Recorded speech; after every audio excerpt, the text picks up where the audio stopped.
विशेष पक्ष के लड़कों ने सन्नी के साथ बर्बरता की थी, उसको खौलते तेल की कढ़ाई में फेंक दिया था और वह अब तक खुले घूम रहे हैं। सन्नी के परिवारजनों का कहना है कि अब तक उन लड़कों को पुलिस द्वारा नहीं पकड़ा गया है, पुलिस प्रशासन द्वारा कोई ऐसी कार्रवाई नहीं की गई है कि सन्नी को इंसाफ मिल सके और इंसाफ की आस करते करते सन्नी की मौत हो जाती है।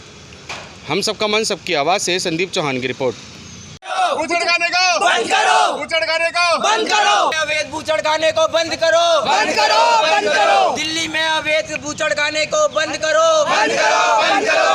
अरे आवाज उठा लो भाई। दिल्ली सरकार, हाय हाय। दिल्ली सरकार, हाय हाय। केजरीवाल, हाय हाय। केजरीवाल, हाय हाय। केजरीवाल, हाय हाय। सन्नी को इंसाफ दो, इंसाफ दो, इंसाफ दो। सन्नी को इंसाफ दो, इंसाफ दो, इंसाफ दो। सन्नी को इंसाफ दो। यही वो लड़का सन्नी है जो कि विशेष पक्ष के लड़कों द्वारा की गई बर्बरता का शिकार बना और आज वह इस दुनिया में नहीं है। कुछ दिन पहले हमने ही अपने चैनल के माध्यम से सन्नी को इंसाफ दिलाने को लेकर सन्नी के साथ हुई बर्बरता के खिलाफ आवाज़ उठाई थी।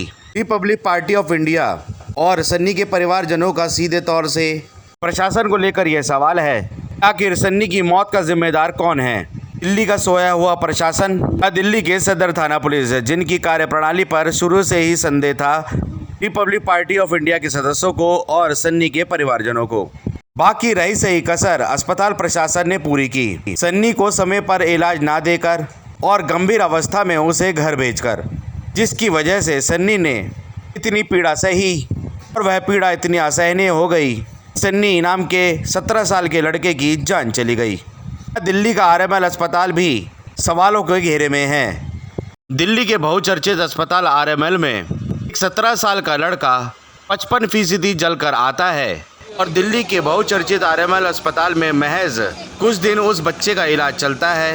अस्पताल प्रशासन द्वारा उसे तुरंत छुट्टी दे दी जाती है, कहकर के उससे इन्फेक्शन फैल रहा है। सन्नी के परिवार वालों का यह कहना था कि सन्नी को अगर समय पर इलाज मिला होता, आरएमएल अस्पताल के सो कॉल्ड डॉक्टर्स अगर उसकी जबरन छुट्टी करने के लिए उसके परिवार वालों पर दबाव ना बनाते, सन्नी आज उनके बीच में होता। सन्नी को उस समय घर भेजा गया जब उसे खून चढ़ रहा था। खून की कमी और पीले का बन जाना सन्नी की मौत की बहुत बड़ी वजह बना। दिल्ली का आरएमएल अस्पताल भी सवालों के घेरे में है, जिसने क्राइम के केस में इतनी बड़ी लापरवाही दिखाई। सन्नी नाम के शख्स के केस में शुरू से ही सदर थाना पुलिस और आरएमएल अस्पताल हिलमुल कार्रवाई करता रहा, जिसके चलते आज सन्नी अपने परिवारजनों के बीच में नहीं रहा और एक पीड़ादायक मौत का शिकार बन गया। अगर समय रहते प्रशासन द्वारा उपयुक्त कदम उठाए जाते, सन्नी को बचाया जा सकता था, लेकिन ऐसा नहीं हुआ। कानून प्रणाली और प्रशासन के ढीले रवैये के चलते सन्नी नाम का 17 साल का लड़का विशेष पक्ष के लड़कों द्वारा की गई बर्बरता का तो शिकार बना ही, साथ ही सिस्टम की अनदेखी ने भी उसे मौत के मुंह में झोंक दिया। सन्नी के कातिलों को अरेस्ट करो, सन्नी के कातिलों को अरेस्ट करो, अरेस्ट करो, अरेस्ट करो।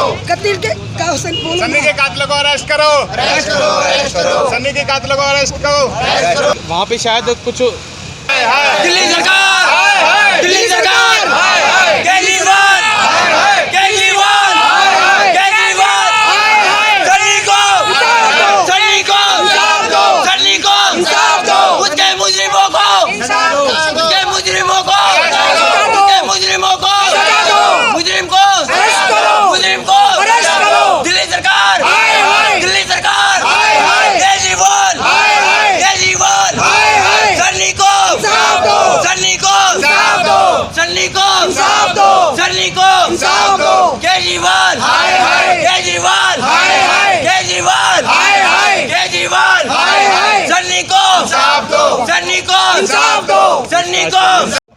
सन्नी के परिजन सीएम आवास जा रहे हैं। सन्नी को इंसाफ दिलाने को लेकर इन्होंने मांग की है कि सन्नी को इंसाफ दिया जाए।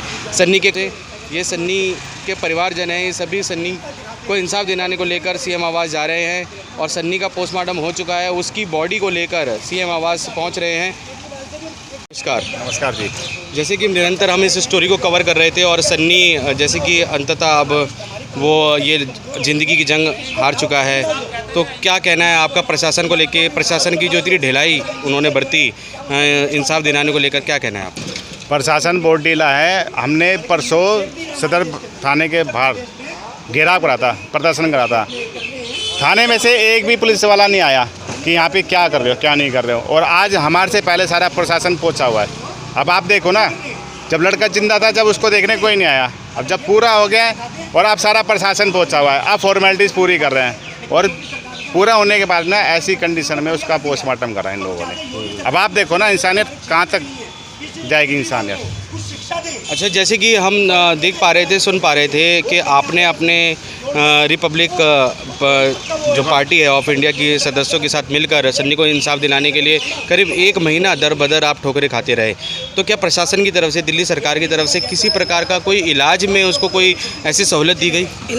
इलाज में कोई सहूलत नहीं थी। मौके पे एससी कमीशन के वाइस चेयरमैन अरुण हलदार जी आए थे, उनकी देख रेख में इलाज होने लग गया और इलाज बहुत अच्छा होने लग गया था, रिकवर भी करने लग गया था। बट क्या करे, अब हॉस्पिटल वालों ने 4 दिन पहले डिस्चार्ज कर दिया उसको, और 4 दिन पहले डिस्चार्ज कर दिया और 2 दिन बाद हम उसको लेके आए हैं। उसकी क्रिटिकल कंडीशन थी, उसकी सांस भी नहीं आ रही थी। और कल रात को कहते हैं कि इसको वेंटिलेटर जाना है। वेंटिलेटर पे हमारे पास वेंटिलेटर ना अरेंज नहीं है हमारे पास।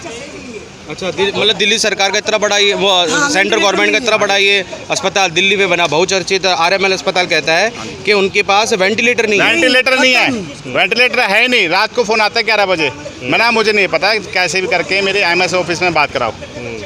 मैं बात करता हूँ, कैसे नहीं है वेंटिलेटर? इतना बड़ा हॉस्पिटल है, माना जाना है हॉस्पिटल है दिल्ली का, वेंटिलेटर क्यों नहीं है इनके पास? अभी अगर नहीं है तो वेंटिलेटर तो क्या करेगा पेशेंट, क्या करेगा पेशेंट? के आज पूरा कर दिया हमारे बच्चे को। तो वो कह सकते हैं कि इलाज में जो ढिलाई बरती गई उसके चलते भी सन्नी की जान गई। इलाज में भी ढिलाई गई है और बहुत ज़्यादा ढिला इलाज हुआ इसका। बोलो आप बोलो। सर, खून की बोतलें तक उसको चढ़ रही थी। मैं भी एनजीओ की तरफ से हूँ सर, जो अपने पूरे मामा के, ये मामा जी हैं, मेरे मामा जी का बेटा था जो सन्नी आज हमारे को छोड़कर चला गया। बहुत दुख हो रहा है हमारे को इस चीज़ का कि 1 महीने से इतना कुछ करने के बाद भी ना पुलिस प्रशासन, ना दिल्ली हमारी सरकार हमारे साथ, यहाँ तक कि इतना बड़ा हॉस्पिटल RML वो तक उन्होंने हमारा साथ छोड़ दिया। लास्ट मोमेंट पे कल रात को फ़ोन आता है कि हमारे पास वेंटिलेटर्स है ही नहीं यहाँ पर RML में। कहते हैं अगर 17 साल से छोटा बच्चा है, 15 साल का बच्चा या 14 साल का बच्चा, उसके लिए बच्चे के इमरजेंसी में उसको वेंटिलेटर मिल सकता है, आप उसके लिए वहाँ ट्राई करो। बताओ इस कंडीशन में कि हम बच्चा ढूंढते, उसकी उम्र को छोटा करते। 17 साल का बच्चा था वो, और माँ बापों को कंफर्म नहीं है कि बच्चा, क्योंकि पैदा होते ही उसको पता ही नहीं है कि वो कितने साल का है। तो हम 17-18 साल के बीच में बच्चा था, तो हमारे साथ कोई भी किसी ने भी सुनवाई नहीं करी और बच्चे की मिट्टी तो हो ही रही है। इतना चलने के बाद भी उसका पोस्टमार्टम तक कर दिया। और आज पुलिस प्रशासन पहुँची, एंड टाइम पे क्यों नहीं पहुँची पुलिस प्रशासन? तो मैं तो कह रही हूँ कि पुलिस प्रशासन कोई भी गरीब आदमी के लिए नहीं खड़ी होती है सर। मैं यही चाहती हूँ केजरीवाल जी से, बच्चों को इंसाफ दो। बच्चों के घर, बच्चा तो चला गया, जो जिन्होंने ये जघन्य अपराध किया, बर्बरता की, उन लड़कों को अब तक पकड़ा नहीं गया? नहीं पकड़ा गया सर। एक जने को पकड़ा गया, तो कोई एजेड बंदा था, पकड़ा भी गया, उसको 24 घंटे के अंदर तो छोड़ दिया गया। अब बताइए सर, इससे ज़्यादा और क्या करे कि उसको वो सरकारी सांड की तरह घूम रहा, हमारा बच्चा मर गया, हमारे बच्चे को इंसाफ ही नहीं मिला। माँ को जो पैदा करने वाली 9 महीने अपनी माँ अपने बच्चे को पेट पे रखती है, अभी तक उसको यही नहीं पता कि उसका बच्चा इस दुनिया में है या नहीं है, अभी तक उसको नहीं बताया गया। आप बताइए इससे और दर्दनाक चीज़ क्या होगी? एक माँ के दिल से पूछो, उसका 17 साल का बच्चा उसकी गोद से चला गया, और ये पूरी दिल्ली सरकार की साजिश है सर। मैं तो साजिश के तहत ही बोलूँगी, क्योंकि उसको 4 दिन पहले, हफ्ता पहले क्यों छुट्टी दे दी गई? किस कारण छुट्टी दे दी गई? जबकि उसको खून की बोतलें चढ़ रही थी, और जबकि खून की बोतल अगर चढ़ती उसकी बॉडी में खून ही नहीं था, तो फिर आपने कैसे छुट्टी दे दी? और उसको पीलिया पड़ गया था लास्ट मोमेंट पे। बच्चे ने जब तक सर्वाइव किया लास्ट मोमेंट पर उसको दम तोड़ दिया, उसको इंसाफ भी नहीं मिला। मैं तो ये कह रही हूँ कि मुझे इंसाफ चाहिए अपने भाई के लिए, और एनजीओ की तरफ से भी हम पूरा ये टीम चाहती है, RBI की तरफ से हम लोग ये चाहते हैं कि हमारे बच्चों को इंसाफ मिले, उसके घर वालों को इंसाफ मिले। सर, मैं यहाँ तक धन्यवाद। कार्रवाई हुई है? पुलिस की तरफ से कोई कार्रवाई नहीं हुई है। ये है भारत, ये है दिल्ली की व्यवस्था। इससे पता चलता है कि गवर्नमेंट कुछ नहीं, सिर्फ हाथ फैला के ना वोट मांगने के लिए आती है। ये जो दिल्ली सरकार, ये जो केजरीवाल, फ्री बस फ्री फ्री फ्री, क्या फ्री के ही नाम पे आपने सब कुछ चला रखा है? क्या फ्री के नाम पे ही वोट खरीद रहे हैं? वोट खरीद सकते हैं पर इंसान तो नहीं ना। मैं उन लोगों से ये गुजारिश करूँगा जो इस चीज़, जो ये वीडियो देख रहे हैं, प्लीज़, हमारा जो मेरे भाई के साथ आज हुआ है वो कल किसी और के भी साथ हो सकता है। वो कोई भी हो सकता है, वो किसी भी समाज का हो सकता है, वो किसी भी धर्म का हो सकता है, किसी भी जाति का हो सकता है, वो कोई भी हो सकता है। पर केजरीवाल आपने जो ये सुविधा कर रखी है, आपने जो प्रशासन बना रखा है, ये कोई काम का नहीं है, ये सब करप्शन है। इस देश में करप्शन करप्शन करप्शन भरी हुई है। पैसा लेते हैं, जेब गरम करते हैं, अपनी जेब गरम कर करके कब तक खा लेंगे, कब तक नोटों पे रह लेंगे, कुछ नहीं जाएगा। ऐसे ही जाओगे सिर्फ जैसे मेरा भाई गया है, जैसे मेरा भाई गया है ऐसे तुम भी जाओगे। और केजरीवाल जी, आपसे एक गुजारिश है, अगर आप कुछ नहीं कर सकते ना तो आप हट जाओ, आप इस लायक हो ही नहीं। आप हिंदू समाज के लिए कुछ ही नहीं कर सकते, तुम किसी के लिए भी नहीं कर सकते। तुम किसी लिए भाई वहाँ पे अपनी सीट पे बैठ के फ्री कर सकते हो, लूट सकते हो, भीख मांग के वोट मांग सकते हो, कुछ कर नहीं सकते। फ्री करो फ्री, तुम किसी दिन खुद ही फ्री हो जाओगे। आरएमएल अस्पताल वालों ने भी इसको कुछ नहीं किया, वो कोई अनट्रेंड डॉक्टर भेज दिया, अनट्रेंड, जिसको कोई नॉलेज नहीं है, उसने उसके पता नहीं कहाँ कैसे वो एक तो बेचारा वैसे ही तड़प रहा था। 18 साल का बच्चा, 18 साल का 16, 17, 18 साल का बच्चा 50% जला हुआ, यहाँ उंगली जल जाती है, इतना दर्द होता है, इतना दर्द। हमने स्कूल में ये पढ़ा है कि गवर्नमेंट बहुत अच्छा करती है, गवर्नमेंट ये करती है, भारत सरकार अच्छी है। भारत सरकार कुछ भी अच्छी नहीं है, दिल्ली सरकार में सिर्फ करप्शन है, करप्शन। सबने जेब गरम कर रखी है, जेब, और कुछ नहीं। वरना अगर हो ना 18 साल का 17 साल का बच्चा मरा है, वरना आना चाहिए था, या आना नहीं तो पुलिस प्रशासन को बोलना चाहिए था कि इस पर जल्द से जल्द कार्रवाई होनी चाहिए, उन बंदों को पकड़ना चाहिए। वो खुले आम घूम रहे हैं, उन नोटों की वो घूम रहे होंगे, उन नोटों से वो अपनी कहाँ रह रहे होंगे। और ये हम देखो, ये देखो हमारी फैमिली, देखो कैसे हम भूखे पेट घूम रहे हैं, चक्कर काट रहे हैं, उसकी डेड बॉडी यहाँ पड़ी है, हम कहाँ जाए। पुलिस वाले कहते हैं सीधे शमशान घाट ले जाओ। भाई क्यों ले जाए हमने क्या, हम पागल हैं। उसको चाहते हैं जल्द से जल्द उसका अंतिम संस्कार हो जाए, जल्द से जल्द, और कुछ कार्रवाई नहीं होगी वो, और उनको जेब में पैसे भर के दे देंगे। दिल्ली के बहुचर्चित अस्पताल में वेंटिलेटर का ना होना अपने आप में सवालिया निशान है। इसके विषय में हम दिल्ली सरकार के अधीन जो मंत्री हैं उनसे भी बात करेंगे, साथ ही केंद्र में बैठे कुछ मंत्री हैं उनसे भी बात करेंगे कि दिल्ली के बहुचर्चित अस्पताल में इस प्रकार की जो लापरवाही है वो क्यों सामने आ रही है। वेंटिलेटर जैसी जो सुविधा है वह अगर मरीज को नहीं मिलेगी तो निश्चय ही मरीज इतने बड़े अस्पताल में अपना इलाज करवाने क्यों आएगा।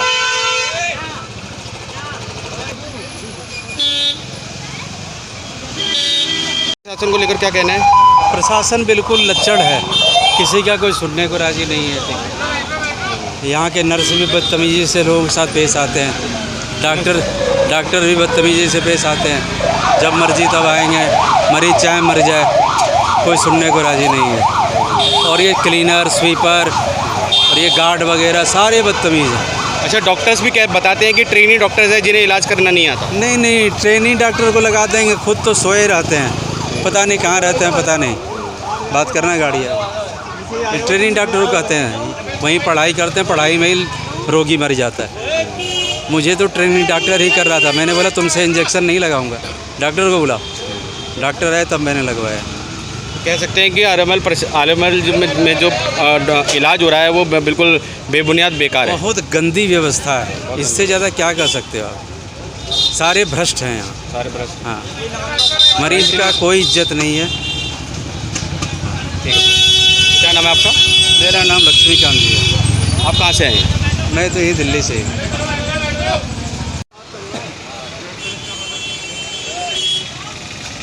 सर, सन्नी के केस को आप लोग देख रहे हैं क्या? हाँ, ये लोग देख रहे हैं।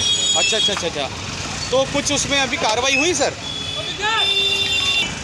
व्यक्त कर रहे हैं प्रशासन को लेकर, साथ ही उनका कहना है कि अगर समय से इलाज मिल गया होता तो सन्नी आज उनके बीच में होता।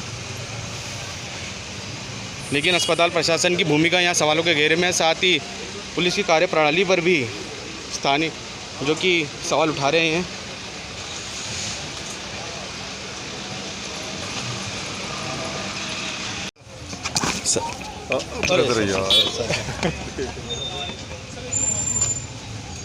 सर नमस्कार। सर आप थाना सदर बाजार से SHO? सर सन्नी के साथ सर ऐसा अभी वो टाइम नहीं है, अभी थोड़ा ले आ रहे हैं। ठीक है, फिर बात करते हैं।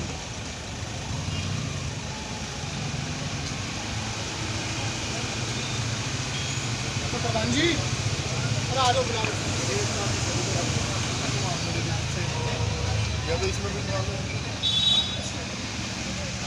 आरएमएल अस्पताल में सन्नी की मौत हो जाती है और सन्नी के परिवारजनों का सीधे तौर से ये कहना है कि अस्पताल प्रशासन के लापरवाही के चलते सन्नी की मौत हुई, क्योंकि वेंटिलेटर जब उसे चाहिए था तब अस्पताल प्रशासन ने उसे वेंटिलेटर मुहैया नहीं कराया, जिसके चलते सन्नी की मौत हो गई। और साथ ही परिवारजनों का ये भी कहना है कि ट्रेनी डॉक्टर्स के द्वारा उसका इलाज हो रहा था। कोई भी ऐसा परफेक्शन कोई भी स्पेशलिस्ट डॉक्टर जो कि जलने और कटने विभाग में जैसे कि स्पेशलिस्ट डॉक्टर्स होते हैं, उन डॉक्टर्स द्वारा सन्नी का इलाज नहीं हुआ। ट्रेनी डॉक्टर्स ने सन्नी का इलाज किया, जिसके चलते सन्नी की मौत हो गई। ऐसा कहना है सन्नी के परिवारजनों का। रिपब्लिक पार्टी के कुछ सदस्य उनका नाम का ये लड़का जो कि आनंद पर्वत में रहा करता था, आज उसकी मौत हो जाती है 1 महीने बाद। पीड़ादायक मौत, हाँ जी, हम आपको बता रहे हैं 1 महीने बाद पीड़ादायक मौत हो जाती है। और सन्नी के परिवारजन इस बात को लेकर सीधा अस्पताल प्रशासन को, केजरीवाल सरकार को और साथ ही पुलिस प्रशासन की कार्यप्रणाली पर सवाल उठा रहे हैं।